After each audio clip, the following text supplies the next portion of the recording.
trophée des futures licornes a eu un coup de cœur pour la société Néolith. Néolith fait partie des 8 lauréats. C'est une start-up industrielle qui transforme les déchets en cailloux utilisables dans la construction. Pour en savoir plus, je me tourne vers son président fondateur, Nicolas Cruau. Bonjour. Bonjour. Vous êtes le président de Néolith. Alors c'est vrai qu'à la base, un procédé révolutionnaire. Est-ce que vous pouvez nous en dire quelques mots? À quoi ça sert? Comment ça marche? Alors, Néolith, on a inventé ce qu'on appelle la fossilisation des déchets, qui consiste à transformer vos déchets non recyclables en mélange, donc des mix de plastique, de papier, de carton, de tout ce qui est trop souillé ou trop petit ou trop composite pour être recyclé, qui normalement devrait atterrir en site d'enfouissement ou dans des incinérateurs. Nous, on arrive à en faire des cailloux, donc des granulats minéraux, qui peuvent être ensuite réutilisés dans la construction, en substitution de granulats de carrière, pour faire des bétons notamment. L'histoire, elle est formidable, hein, parce que votre père était tailleur de pierre, et donc il a des idées, il phosphore. Alors comment ça s'est passé, la genèse de cette start-up? Oui, donc moi l'idée, donc on est une équipe d'ingénieurs, mais celui qui a trouvé l'idée, c'est pas un ingénieur, c'est un tailleur de pierre. Et donc un tailleur de pierre en Anjou, ça taille les tuffeaux, donc les pierres calcaires qui font les châteaux de la Loire. Et donc lui, son idée, c'était que ces fameuses pierres calcaires, c'était des déchets des dinosaures, donc c'est les poissons du Crétacé qui se sont sédimentés avec les coquillages, les fougères et tout. Et ça a donné par sédimentation des minéraux, des cailloux.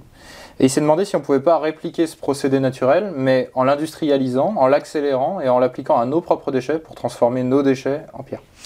Aujourd'hui, vous traitez quel volume de déchets? Quels sont les objectifs? Aujourd'hui, on traite quelques milliers de tonnes par an tout au plus, parce qu'on est à cette échelle de pilote industriel. On est en train de mettre en place notre première grande usine de traitement qui va traiter 100 000 tonnes de déchets par an. Et l'objectif, c'est assez rapidement de pouvoir traiter quelques millions de tonnes par an en France. À ce jour, il me semble que votre société Néolith traite surtout les déchets industriels. Est-ce que les déchets particuliers seront dans le scope un jour? Oui, alors la grande différence entre les déchets industriels et les déchets particuliers, c'est les restes alimentaires. C'est votre morceau de steak et les restes de tofu.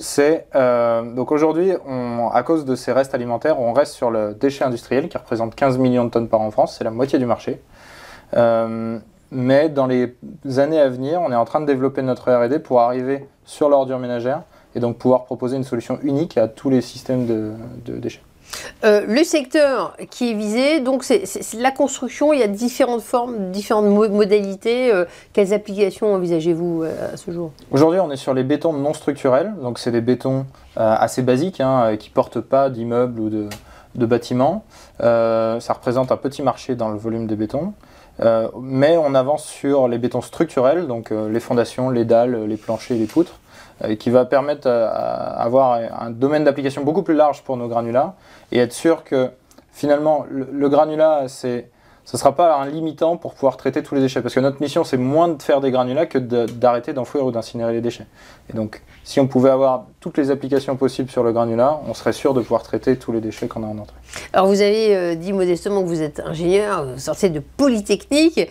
Et c'est vrai que ce qui est intéressant, c'est que loin d'être juste dédié à la technologie, vous avez la dimension impact. Vous avez envie que votre société ait un développement qui ait un impact. C'est vraiment le cas avec Néolith. Et en plus, vous êtes ancré vraiment dans le territoire français. Où êtes-vous situé? Alors, nous, on est basé en Anjou, parce que c'est de là que je viens à la base. Et donc, on a créé à peu près 200 emplois dans notre département. Et l'idée, c'est déjà de continuer à grandir notre équipe avec de la recherche et du développement de projets en Anjou, mais aussi, vu que le déchet est une ressource locale, d'aller implanter nos systèmes de traitement, nos usines, ce qu'on appelle des fossilisateurs, un peu partout en France, pour traiter les déchets localement et aussi créer des nouveaux emplois sur des personnes qui n'ont pas besoin d'avoir une formation excessive et donc aussi revitaliser ces territoires. Alors, 4 levées de fonds jusqu'à maintenant pour assurer et financer tous ces développements. À quoi va servir votre frappe financière aujourd'hui, votre force de frappe, et quels sont les prochains projets de côté financement? Donc, jusqu'à aujourd'hui, on a levé à peu près 80 millions d'euros en différentes levées de fonds. Là, on amorce finalement une nouvelle phase, même dans le financement et dans la vie de l'entreprise. C'est la phase du déploiement des usines.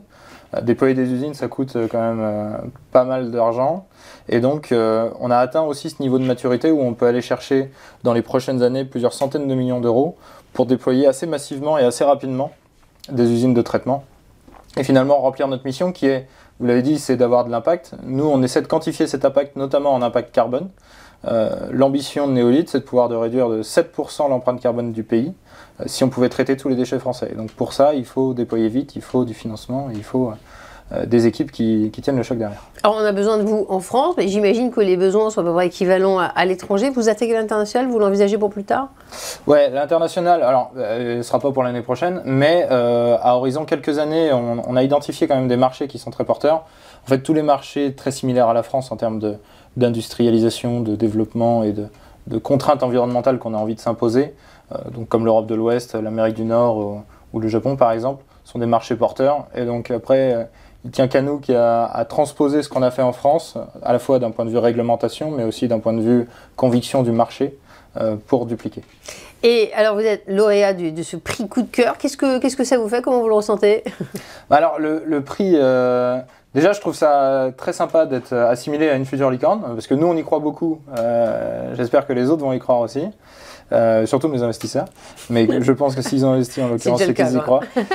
Et donc, mon objectif, c'est de ne plus être dans les prix l'année prochaine. Ça voudrait dire qu'on aura passé le cap. Mais surtout quand on voit en fait les lauréats, nos co-lauréats et puis les lauréats des années précédentes, je pense que ça nous fait, en termes de reconnaissance, aussi passer dans une strate supérieure. Et donc maintenant, c'est à nous de délivrer et de montrer qu'on n'est plus la start-up industrielle qui avait une idée sympa, mais qu'on est devenu vraiment une entreprise industrielle en forte croissance et qui s'est structurée en ce sens. Félicitations, merci Nicolas Creux de nous avoir accordé cet entretien. C'était Néolith qui est capable de transformer les déchets en cailloux utilisables dans la construction, une innovation familiale mais qui a un impact sur toute la France et universel certainement. Merci encore pour cet entretien et félicitations. Merci beaucoup.